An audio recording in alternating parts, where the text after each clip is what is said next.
Hello everyone, my name is Deba Hall, and I'll be answering question 2 to the midterm exam for Professor's Wiki's class. The first question that I was asked was, what was the 1C conference in 1942 all about, and why is the meet relevant in the context of the Holocaust? So for that first part, my answer was the 1C conference was about a meeting of 14 important Nazi officials coordinating the implementation of the final solution to the Jewish question. This is the Nazi plan for the systematic extermination of the Jewish population in Europe. This meeting was held by Reinhard Heydrich, and he wanted to kill over 11 million Jews. And he brought in the top 15 officials that he knew wouldn't say anything or would really go against this vision. It wasn't really, the meeting wasn't really a meeting about, is this okay? It was more so like, hey, this is happening. How can y'all help me? What are like ideas? What are ways that we can like legally kill these people? And let's get it, like, how can we get it done? Like, it wasn't like, hey, is this okay with you? Like, he knew those 15 individuals wouldn't say nothing to nobody. And that was another thing. That's what threw me off too. Like, he had this meeting, and the meeting was like, it was secret. It was a secret meeting. So they knew it wasn't they knew it wasn't right. And they knew like, they really wanted this to get, like, they really wanted to execute this plan. They had it within these 15 high officials. And he knew it was people that supported Hitler's vision, supported what he wanted, and wanted to carry out this vision. So that really caught my eye. This is relevant to the Holocaust because it shifts persecution of the Jews to genocide murder. It's also relevant because it normalizes this and it makes it okay to execute Jewish citizens. It's also like evidence to show that these executions were no crazy coincidence or no conspiracy theory plan. This was thought through and this was made to be executed. And the next part of this question that I was asked a question to, who do you blame for the Holocaust and why? I mean, no doubt, the first person that I put for this was Hitler. I blame Hitler because with him being the face of Germany, he had a vision. This vision did not have Jewish people, nor wanted Jewish people to be a part of this vision. Therefore, he is a huge blame for the Holocaust. Like, he literally had public speeches, I think like the Mean Malif, I can't really pronounce it, where he talked about a pure Aryan race, that propaganda and those words from a leader not only gets people to believe it, but it forces hate onto the Jews as well. So that's who I blame for sure. Reinhard Heydrich is another person to blame because he had a meeting with officials that supports Hitler's vision of killing Jews. So like, when he presents a golden opportunity to these people, everyone wants to fulfill Hitler's view. So it's kind of like, hey, I mean, I know you guys don't like these people. How do you feel like if I gave you legal rights, or I came up with a plan, or we all come up with a plan for you to legally kill these people? Are you cool with that? Of course, like, they're gonna say yes. So I blame them as well. And I blamed, this is another person. You guys are not gonna believe me. This is gonna sound crazy. I don't think I'm crazy when I say this, but I think lastly, like, this could be absurd when I say this, but I say the Pope and the churches. I blame the churches. Like, the Nazis tried to take over the churches, but they could not. So they obviously had power. But like, the Holocaust, like, that's why I think, like, if the Nazis couldn't even take over the churches, like, they could, but if they would have took over the churches, that would have caused backlash and more people to like go against them. You get what I'm saying? Like that would have got people to turn on it. But the Pope could have got more involved because, like, since this shifted from a religious standpoint to a racial standpoint, you feel me? If I'm gonna get into that next, but it really could have been prevented, I think, because like if the churches would have got more, I really think it might be like the Pope might be more than Hitler, because if you think about it, if the church was the last hope, like they could have said, they could have added God into it, right? That stuff, like back then, the government ran everything, and God, they went hand in hand, right? So if they would have said, hey, this is not right, this is not the vision for people, they would have created that propaganda for people based off saying religiously that it's not right to genocide these people or kill these people because they're just killing people. That wouldn't be right, right? They would have saw that, and that would have been the first thing that people would have jumped on. People would have been pulling more so, everybody wouldn't just accepted it like they did back then, right? And I feel like that's another thing. A lot of people accepted it because not that, they didn't really have to, but they didn't really have a choice. Like they were scared about what might happen to them. So the next question that I got was kind of going off what I was kind of branching off into that.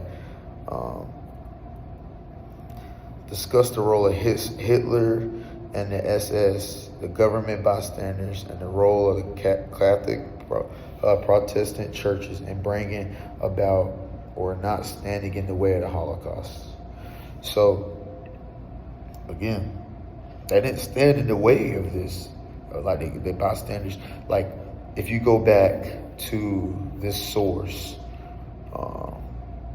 protocol of the Wannsee Conference, right? First of all, it shows all the people that took place January 20th, 1942 in Berlin. Also, it basically tells what the meeting is. The meeting opened with an announcement by the chief, Hayrich, right? And how basically their preparation of the final solution of the Jewish people, right? And it talks about in here about forcing the Jews out of various areas. It talks about taking all measures for preparation and increased immigration of the Jews. Like, this stuff is deep stuff of really just execution. And that is the article, I can't say that word, it's just protocol of the Wannsee Conference. And there was another article about the bystanders, right? So the bystanders, as I mentioned, I kind of tied into that. I've been all over the place, but the bystanders were, they kind of, the Jews, like right here in this text, existent anti-Semitic prejudices, including traditional religious forms of anti-Semitism, heightened by Nazi propaganda, efforts to divide people of different ethnic backgrounds, right? So what I got from that is that they didn't want to get involved because they just wanted to be bystanders, because they were being, one, brainwashed by Nazi propaganda, right? They felt like, okay, this,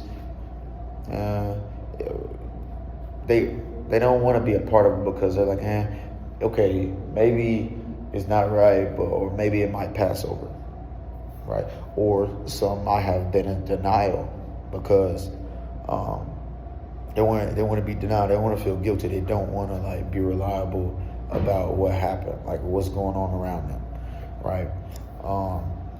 Some just want to be like, they don't want to be made examples out of, right?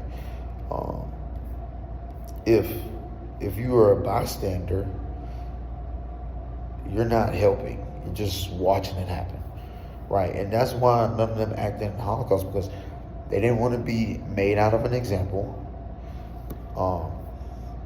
They pretty much want to like stay out of what was going on.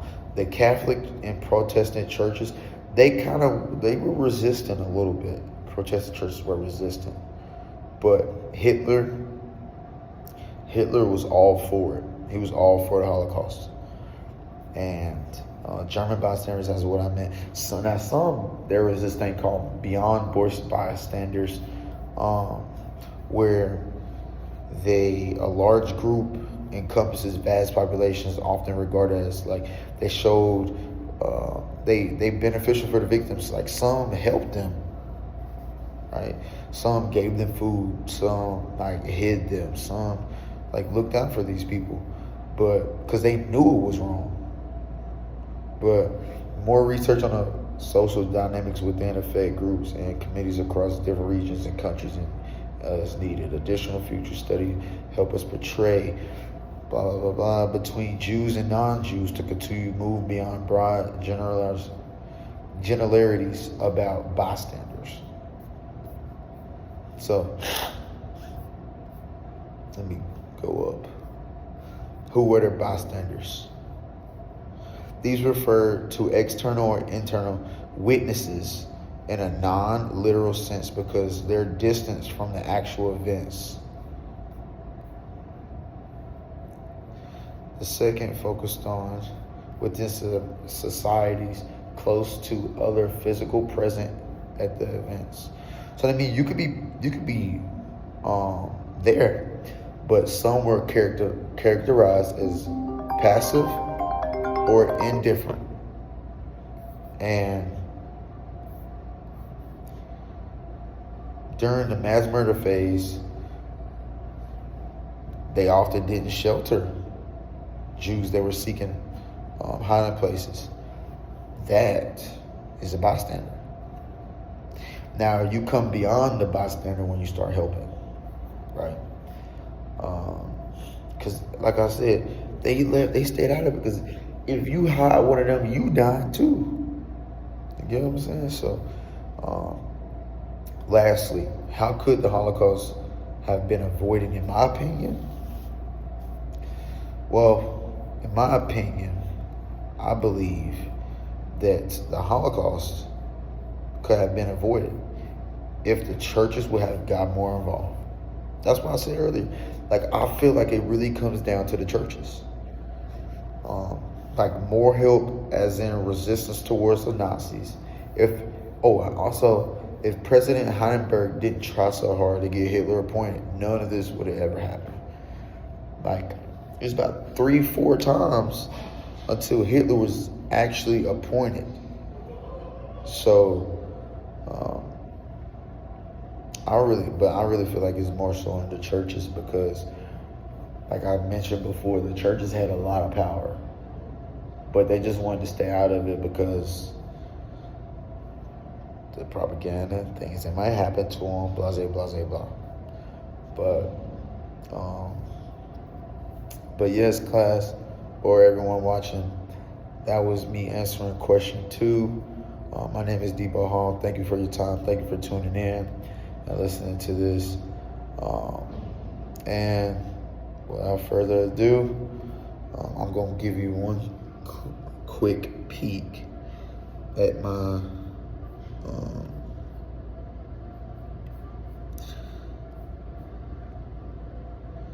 okay, I'm gonna give you one quick peek. You can see it. This is my outline that I was reading from. I couldn't really turn the camera around, but